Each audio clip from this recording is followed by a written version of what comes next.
So Kohala Yahweh, Bahoshem, Yahweh Shai, Bahoshem, Rakah HaKodash.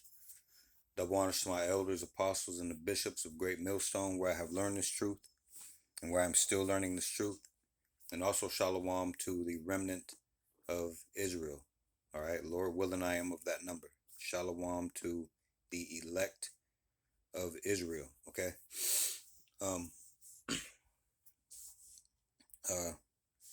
This video again. Okay, we're gonna go over this warning that the Lord one thing, okay, that the Lord told us to warn you about, okay, in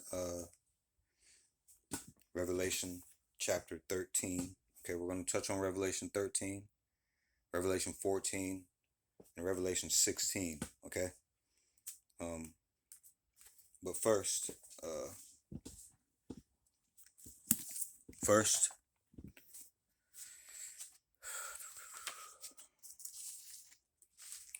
let's go to Ezekiel 3 and 17. Okay, Ezekiel chapter 3.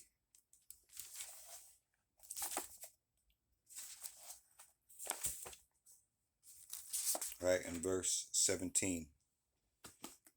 Okay, it reads, Son of man, I have made thee a watchman unto the house of Israel. Therefore hear the word at my mouth, and give them warning from me. Okay, so the men, okay, that this thing is for, all right, because it's not for everyone, all right, including all Israel. It's not for all Israel. Okay, everyone is included in these scriptures, but this is only meant for who is going to take heed, which everyone is not taking heed. It doesn't matter if they're Israelites or other nations. All right, who this is meant for are the true worshipers. Okay, the tabernacle of David, the church of the firstborn, the church of the first fruits, right? The Israel of God, okay, the elect, okay, the remnant of Israel, right, who take heed and have faith and hope in these things. Okay, so he told his men, okay, his men, to give warning from him. Okay, all right, that's first. Now let's go to Ecclesiastes. Actually, let's go ahead and go to Romans 15 and 4 first. All right, Romans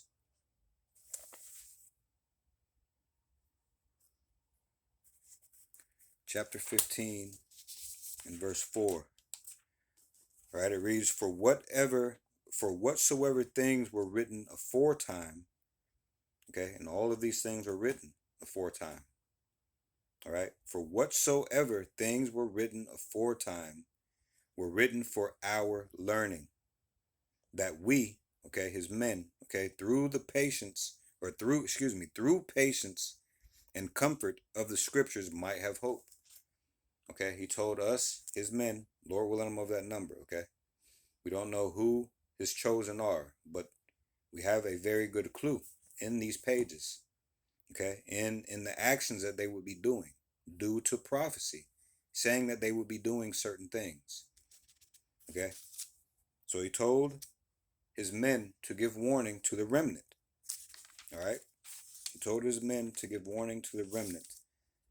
And he told it in things that were written aforetime. Weren't all these things written aforetime? Okay, even from the beginning, these things were written. Okay,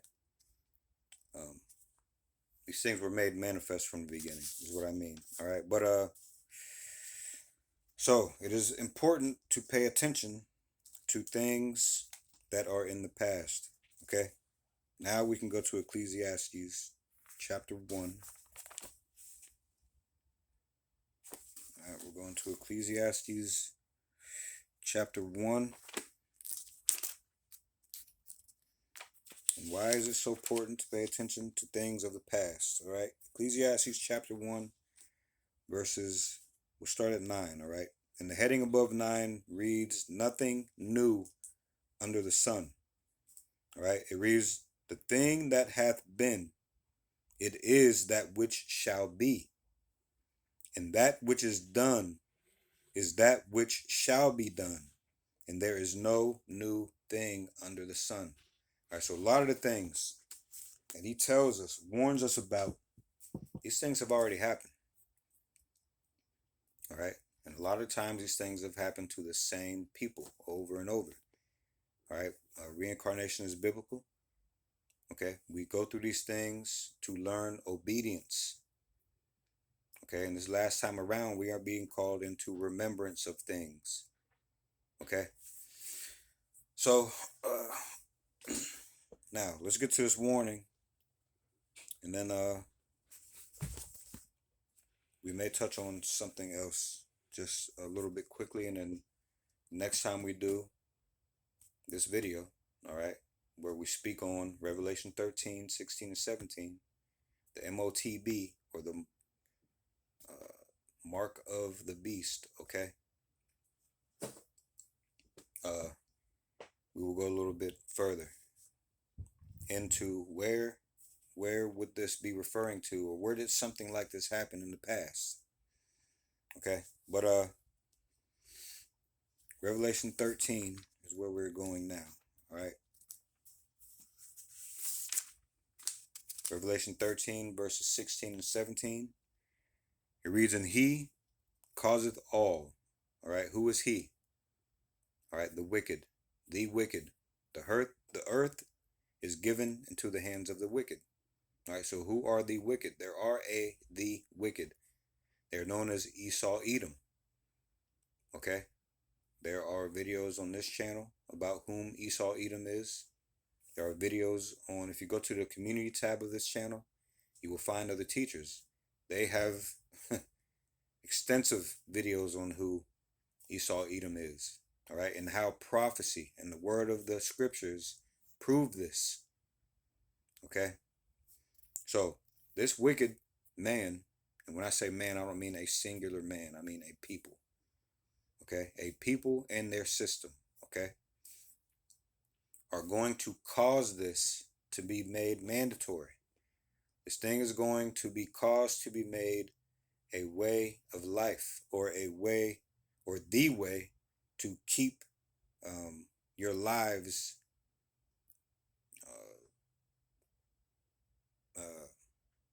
in the society. Okay, I was trying to figure out the other word. Oh, your lives and your lives and your status in the society. This is going to be a requirement. This is going to be the requirement, okay, to keep your lives and your status in society. Okay, no question about it. All right. So let's go ahead and finish reading the scriptures. Again, Revelation 13, verses 16 and 17. And he causeth all, both small and great, rich and poor, free and bond, to receive a mark in their right hand or in their foreheads, and that no man might be, or excuse me, verse 17 again, and that no man might buy or sell, save he that had the mark or the name of the beast or the number of his name, which the last two things are synonymous with each other. The number of his name and the name of the beast, okay? It shows loyalty, opposite the Lord, all right? You can call your loyalty to whatever. You can call it loyalty to wanting to keep your life. You can call it loyalty to trying to save your kids' lives, your wives' lives, your family's lives. You can call it loyalty to being a good person and not wanting to go against the grain. Either way you put it, it is loyalty to what is opposite of the Lord. Right? You are pledging allegiance whether you want to admit it or not. Okay?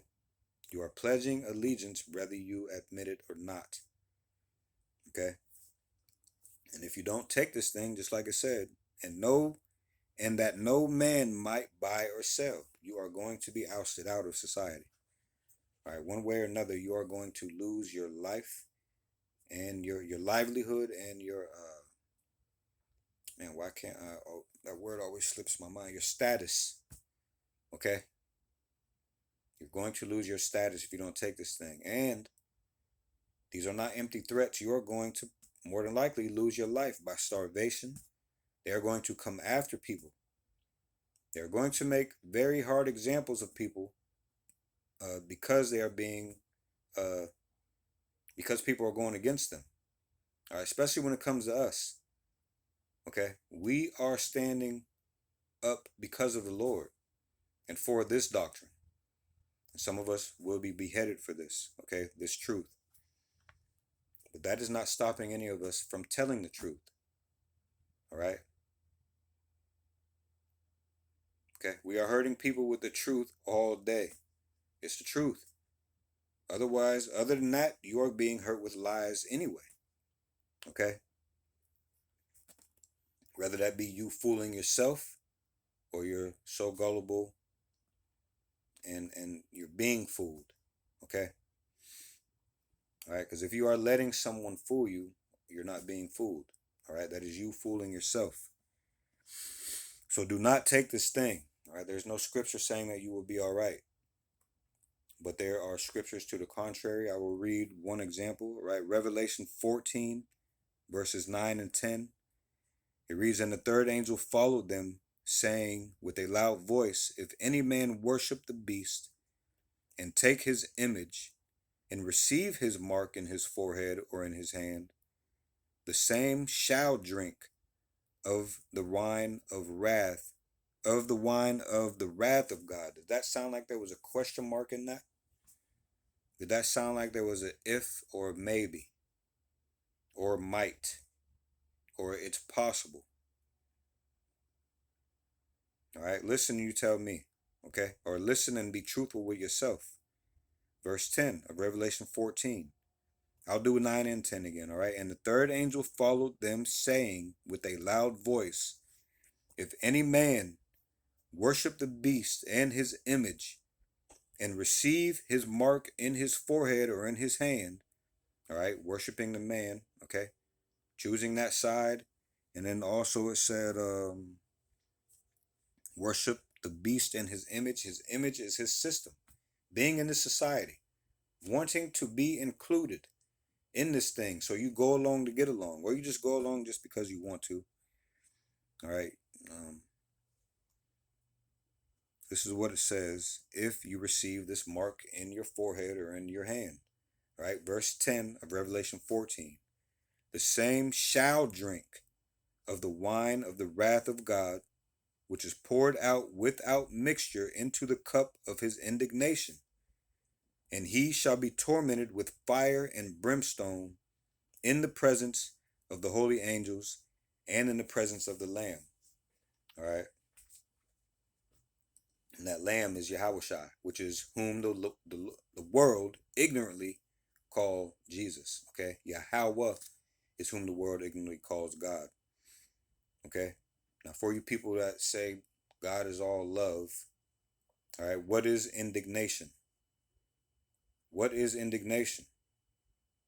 Okay. And why at the beginning of 10 does it say the same shall drink of the wine of the wrath of God?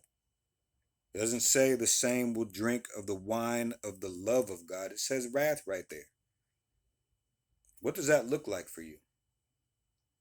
All right. Okay. Now, let's go to Revelation 16, and I'm going to read verses 1 and 2. Okay. The heading above 16 reads, "The angels pour out their bowls." All right. It reads, "And I heard a great voice out of the temple saying to the 7 angels, Go your ways and pour out the vials of the wrath of God upon the earth. And the first went and poured out his vial upon the earth." Now listen up. "And there fell a noisome and grievous sore upon the men which had the mark of the beast, and upon them which worshipped his image." So just in case you didn't hear, all right, Just in case you did not hear Revelation 14, 9, and 10. Here it is again in Revelation 16 and 2. Okay, there's nothing positive about this thing. Unless you are Esau Edom. Okay, unless you are Esau Edom. Alright. You think you're going to get away. This is a step that they are going to take where it seems like they have got the world in their clutches. Alright. But the Lord is going to come smack that out of their hand. Alright. Smack their hand away. You ain't getting away with shit, man. Nothing. Okay. You're going to be close, but no cigar. Alright. So, when else did a grievous sore, alright, fall upon men? This happened before. When we came out of Egypt. In Exodus. I'm trying to remember. Now, one of my elders went over this and touched on this and went into those words, okay, which I'm using my technology. I don't have those notes in front of me, but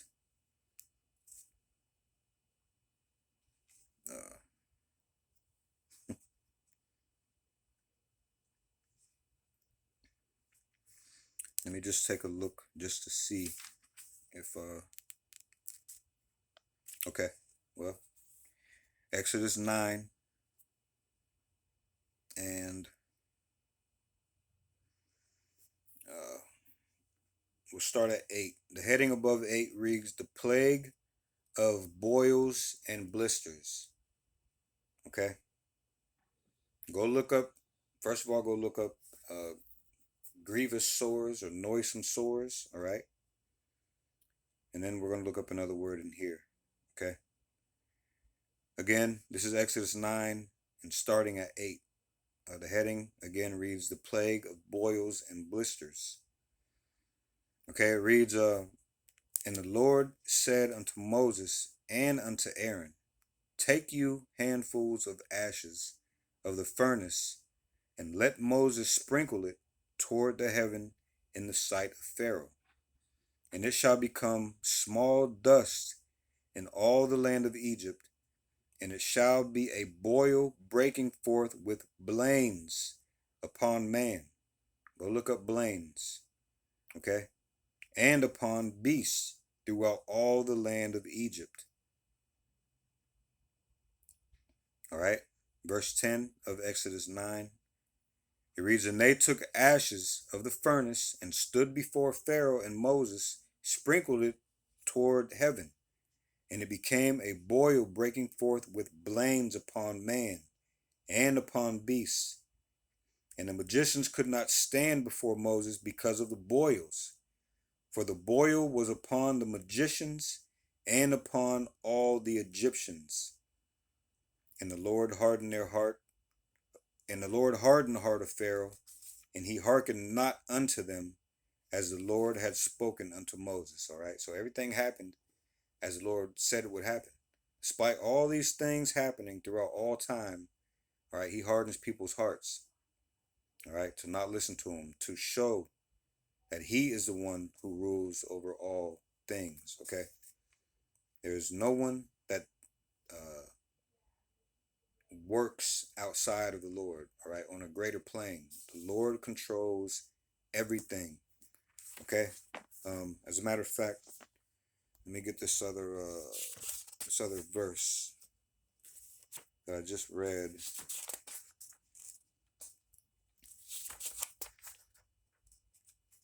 All right, Proverbs 20 and 4.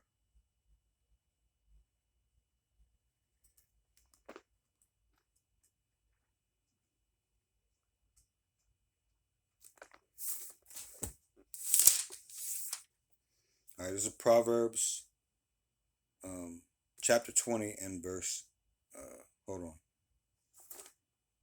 Oh, 20 and 24, excuse me. All right, it reads, man's goings are of the Lord, how can a man then understand his own way? All right. I used to give this example where I would imagine, because it's happened plenty of times to me, where I did something, okay, and I'd be like, why did I even do that? Like, why did I just do that? All right, those are small clues that the Lord is controlling everything, man. Okay, and depending on what side you are on, all right, there should always be fear.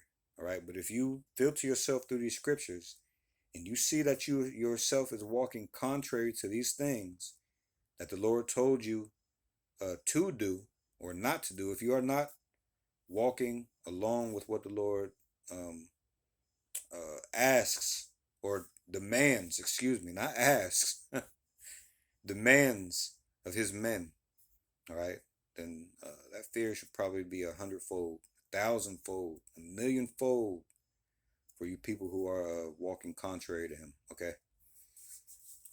Fear is what keeps us grounded. That doesn't leave, it doesn't waver, right? Because we know what we just read in Proverbs 20 and 24. Okay, we know these things. All right, and that's one of the things that we definitely keep. Okay, so that was just a little touch on again. Okay, Revelation 13, verses 16 to 17. Revelation 14, verses 9 and 10. All right, and to the point, Revelation 16 and verse 2. All right, do not take this thing. All right, the Lord commands that. All right, so with that, I'd like to say, Kol Halal Yahweh, Bahoshem, Yahweh Shai, Bahoshem, Rakaha Kodash. All right, double honors to my elders, apostles, and the bishops of Great Millstone, where I have learned this truth and where I'm still learning this truth. And also, Shalom to the remnant of Israel. All right, the elect of Israel. All right, so with that, see you in the next video. Lord willing, Shalom.